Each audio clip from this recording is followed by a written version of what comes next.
much of an increase have you seen over the years in sexual abuse, especially among children? And do any of you work with any of the private nonprofits like Darkness to Light or People Against Rape?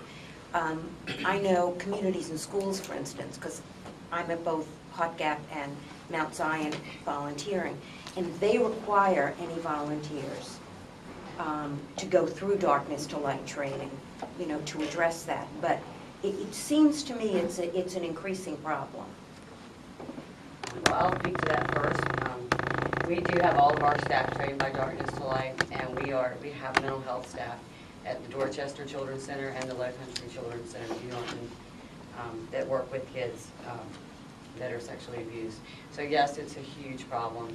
I think the school district is trying to get more and more, obviously, teachers like you were saying, because Darkness to Light, if y'all aren't familiar with it, it's really an education to everyone about what's out there and what you can do as a person and how to identify, like you were asking, how do I know?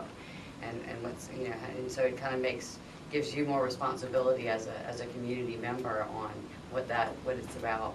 But yeah, so we are part of both of those agencies, and we appreciate all the training that they give our staff. Yeah, question right there. I had a situation where a family member, she was having a problem and she was loud in the yard, and someone called 911. And they arrested her and carried her off to jail. But she did have a mental illness problem. And I don't know the particular case, but that's not unusual because there's nowhere else, there's nothing else to do with it. If they're in jail, they at least know that they're out of the weather, they're getting fed, there's medical attention, there's mental health help available. The police officer arrived on saying that his resources are limited in what he can do. I'm not saying it was right to say it, I'm just saying that that's the reason people get arrested when they're mentally ill and acting out, because there's nowhere else to take them.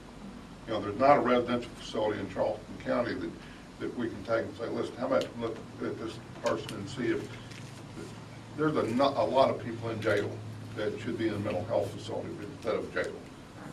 There's no way they can take them to IOP. They start at ER. In order to get into this, to the psychiatry, have to start at ER, and then they assess them to see whether or not they're appropriate. But I don't know what circumstances as to why they went straight to jail and not the ER.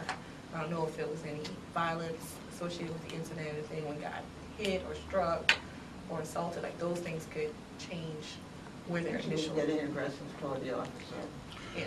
But how many beds does IOP have? I mean, IOP is 5 floors, and it's a different floor for each level. It's like a children's floor, but it's short term. So some people stay in IOP 3 or 4 days. Some people can stay there 2 weeks. But I involuntarily committed her, and still let her out. Well, we have a huge problem. Let's back up on that. I'll pass these out. I'm the coroner, but I'm also a nurse. But I will tell you, the hospitals are dealing with tremendous numbers that are getting to the emergency room, and they get them there, and then it's not infrequent that they'll stay there 24 hours while they try to find an in-bed placement for them because we have such limited abilities for inpatient treatment. So the hospitals, each one, are struggling with what to do with this individual who got brought to them and while we find an appropriate patient bed for them. So it is just lots of gaps. She's very paranoid. She left New York, came here running from some person, she says, and she was in a hospital there, they let her go. Well, there are laws that won't let you keep them, but certain kinds. When I'm old, I know that's startling y'all, but and years back, I'm a nurse, and I worked in state hospital. I was a mere child. But when we still had the walls, and we had a lot of locked units, and during that whole effort to move them from centralized care back to their communities, it's a great idea. Where the breakdown came was when we didn't prepare adequately to manage them back in the communities. So many people became homeless due to their mental illness and got into the criminal justice system, et cetera. We continue to work with that. Real honestly, I know some people who, when they were let out, turned out, in essence, from state hospital, I was concerned because they were not going to manage on their own well. And we knew that, but we just weren't prepared. So we still are suffering today, but a lot of laws that went with that say you cannot maintain them against their will more than X number of days without recertification, and et cetera, et cetera, et cetera. Now, the good part of that is, back in those days when I was a child, we didn't have nearly the pharmaceuticals or the drug treatments there. We had them, but we have a lot more options today, and they're a lot more manageable in mental health outpatient facilities.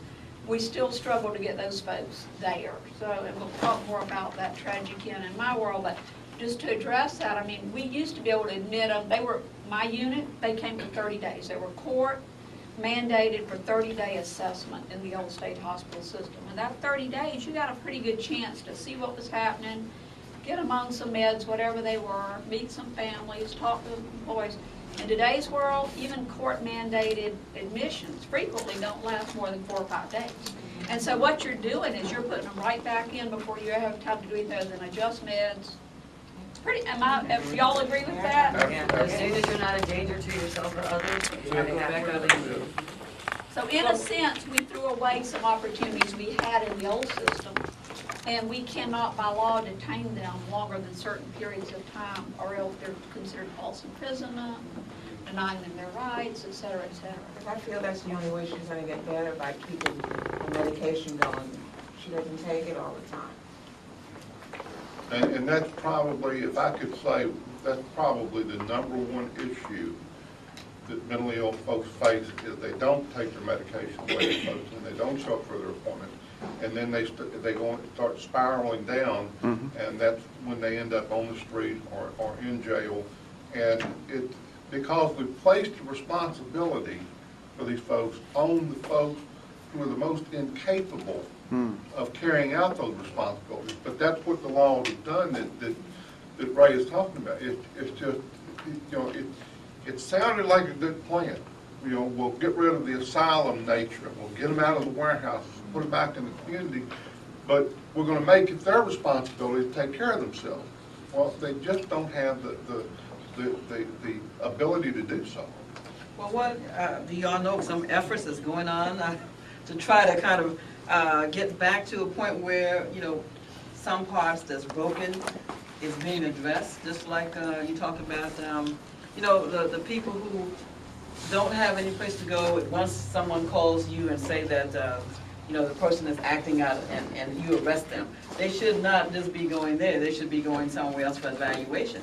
So there's no place for that, except the Institute of Psychiatry. Is that what I heard, for 5 days? Psychiatry is a Band-Aid. It's, you know, not any disrespect to the work they do, but they do great work.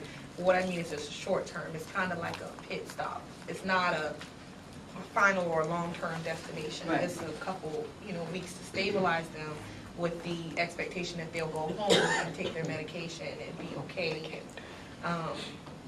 And substance abuse plays a huge part in all of our lives, I would say. But there was a law passed, I think 3 years ago, that said if a police officer comes upon someone who appears to be either episodic, acting out because they were mentally ill, or if they were under the influence of drugs, that they could take them into custody for a crime and take them instead of jail to a crisis intervention center. Okay. And then be able to drop the charges without going to court or anything else as long as they got help. The trouble is there is no crisis intervention center. And they modeled this law on Charleston County, Dorchester Mental Health, and the mobile crisis unit, and said that because there weren't any, if one county established it, adjoining counties could also use it. But me and Debbie and several other folks went up to Columbia for this law, and it's a great law if there was a place to take them. But it's not. So the police officer brings them to jail. We've tried to do, when we built the new jail, in the booking